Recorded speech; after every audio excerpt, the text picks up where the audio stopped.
alaikum wa rahmatullahi ta'ala wa barakatuh. Alors le musulman intelligent, c'est celui qui ne refait pas deux fois la même erreur.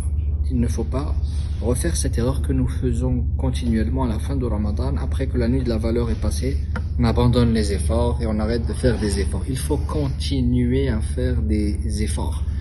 Et il est de tradition dans les adorations qu'il y ait toujours une manière comment faire pour pouvoir clôturer correctement les adorations en faisant plus d'invocations, en donnant plus de sadaqat, en demandant pardon, astaghfirullah, astaghfirullah, astaghfirullah, astaghfirullah.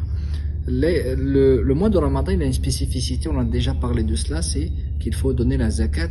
Et le prophète sallallahu alayhi wa sallam, qu'est-ce qu'il a dit? Il a dit Tuhratun lis-sa'im, c'est une purification pour le jeûneur, pour purifier son jeûne, min al-laghwi wal-rafathi.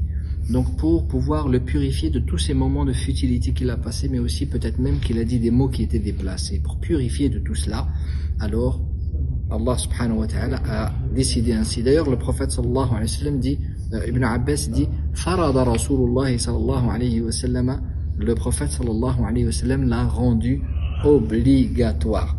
Et le prophète dit, à la fin du hadith, il dit, Ta'matun lil masakin. Ta'matun lil masakin, ça veut dire une nourriture pour les pauvres.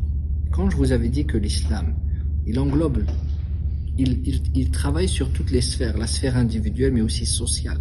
Ici, l'islam nous demande non pas d'être seulement heureux nous-mêmes de notre adoration, mais de rendre aussi heureux les autres et rendre heureux ceux qui n'ont pas. Ça fait partie de l'adoration de Ramadan.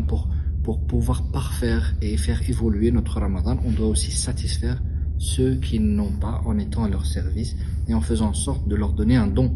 Comme l'a dit Ibn Abbas, Farada Rasulullah sallallahu alayhi wa sallam zakat al-fitr, le prophète a rendu obligatoire la zakat al-fitr. Alors, quelle était la dernière question que je vous avais posée? Elle concernait quel était le premier objectif de Ramadan. La'allakum tattaqun. C'est la réponse que j'attendais. Alors j'espère que certains d'entre vous ont bien répondu, Inch'Allah, pour que vous puissiez atteindre la station de la piété. Alors si c'est pas dit avec ces mots, on l'acceptera quand même. Mais j'espère que l'essence de la réponse sera là. Alors la nouvelle question que je vais vous poser pour aujourd'hui, quelles sont les deux seules fêtes des musulmans? Il y a deux fêtes. Donnez-moi les noms des deux fêtes. Bien sûr, je n'accepterai pas quelqu'un qui me dit la grande fête et la petite fête. Il faut me donner, s'il vous plaît, les noms. Et je vous dis à demain, si on est encore vivant. Assalamu alaikum wa rahmatullahi ta'ala wa barakatuh.